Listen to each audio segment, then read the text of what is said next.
Did you ever wonder what would happen if Tanjiro met a different Hashira during episode 1? Would any of the pillars spare the siblings, or would they just mercilessly eliminate them? Also, would this lead to Tanjiro learning other breathing styles? In this video, we'll cover Tanjiro's interaction with each Hashira and explain exactly what would happen, starting with Sanemi, the wind pillar. First of all, it's important to note that Sanemi is way more ruthless than Giyu, as we've seen during episode 22 when he cut Nezuko and baited her with his blood. Another important thing is his tragic past, in which a demon killed his whole family, leaving only him and his brother alive. Due to these factors, it's really unlikely that he would want to hear Tanjiro out. Sanemi is a firm believer in the fact that humans and demons can never coexist. Therefore, even if Nezuko tries to protect Tanjiro, he wouldn't care and would ultimately kill her with no mercy. After this, Tanjiro would be broken, as not only did he lose his entire family that night, but also Nezuko. There isn't really a reason for Sanemi to kill Tanjiro in this situation,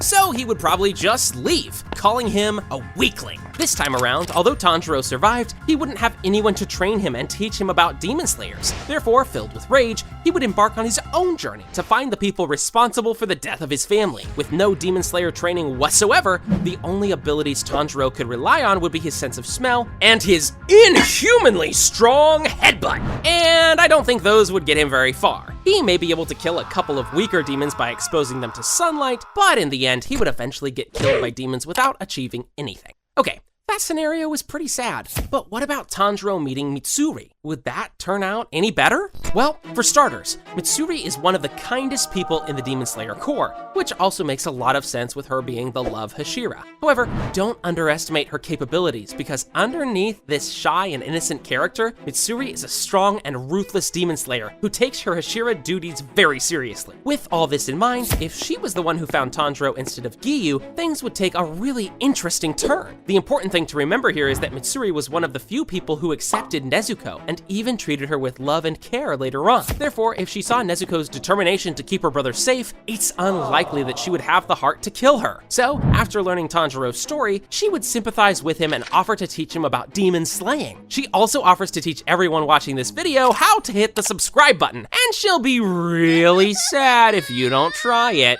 Anyway, Tanjiro's journey with the love Hashira would be a sight to behold, as instead of water breathing, he would get to learn the love breathing technique. But there is actually a big problem with this. You see, Mitsuri was actually Rengoku's student when she first joined the Corps, and her primary breathing style was flame breathing. However, she quickly realized that this style doesn't suit her well, so she created her own, love breathing. This breath style is very unique, using a whip-like sword instead of a normal one and relying mostly on the user's flexibility and speed, instead of physical strength. You can probably see why this would be a problem for Tanjiro, as flexibility isn't really his main strength. With this style, he would be much weaker compared to the original story and would probably die early on in the series. Even if he manages to survive long enough to awaken sun breathing, he would have a really hard time using it properly. This is because sun breathing requires the user to be physically strong, and since Tanjiro was practicing love breathing this whole time, he wouldn't be strong enough to use it to his full potential. So, regardless of what breathing style he ends up using, I don't see Tanjiro surviving very long in this scenario. These scenarios so far were pretty interesting, but there are still 6 different Hashiras to cover, and some of these interactions you are definitely not expecting. 𝐿𝐵𝐴 is the Serpent Hashira and is certainly among the most merciless members of the Demon Slayer Corps. The guy is incredibly strict and unforgiving, even going as far as to tell Tenjin that he should have fought to the death against Yutaro and Daki, criticizing him for getting wounded against the weakest upper moon. Keeping this in mind, if he was the one to find Tanjiro in episode 1, things would have gone very badly. Being the merciless guy he is, 𝐿𝐵𝐴 wouldn't even bother to take a second to listen to Tanjiro's pleas. Moreover,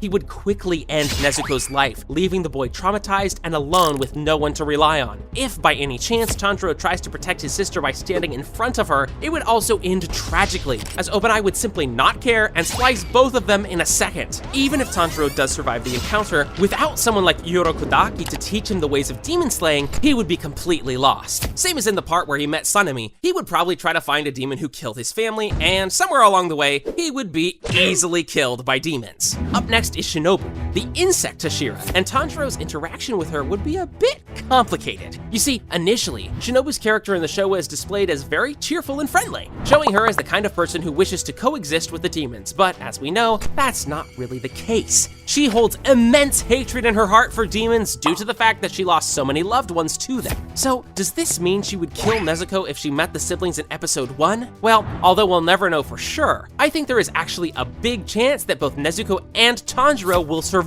this encounter. She would probably attack them at first, just as Giyu did, but after witnessing a demon Nezuko protecting her brother, she would be stunned. This would most likely remind her of her own sister Kanao, who lost her life to demons. She would be curious as to why Nezuko behaves this way and would spare the siblings. From here on, after learning their full story, she would accept Tanjiro as her Sugoku and train him to use insect breathing technique. However, once again, there is a big problem with this. Same as with Mitsuri's breathing style, insect breathing is a technique specifically made for Shinobu's lack of physical strength, and it would be very difficult for Tanjiro to use it properly. He would also have to learn about many different types of poison and wield a unique needle-like katana. It's undeniable that insect breathing is one of the worst choices for Tanjiro, and would eventually lead him being much weaker than in the original story. Properly mastering this technique would take years, and even if he does master it, I just don't see him surviving that long. Therefore, he would probably die while engaging some of the stronger demons like Rui or Gyutaro. 4 more scenarios are left, and the next one is everyone's new favorite Hashira from the swordsmith village, Moichiro Tokito. Moichiro is one of those characters who just don't care about anything happening around them and are always stuck in their own thoughts. He also shows no emotions whatsoever and acts on pure logical reasoning. Although being logical is not a bad thing by any means, when it comes to meeting Tanjiro and his demon-turned sister in the woods, it's a really bad thing. For some Hashira in this video, it's really hard to say what they would actually do in this situation, but when it comes to Moichiro, there is no doubt in my mind that he would instantly kill Nezuko, maybe even Tanjiro if he tries to intervene. Moichiro's view on this is simple. Nezuko equals demon, demon equals evil, and as a Hashira, he needs to get rid of evil. Boom, done, see you later.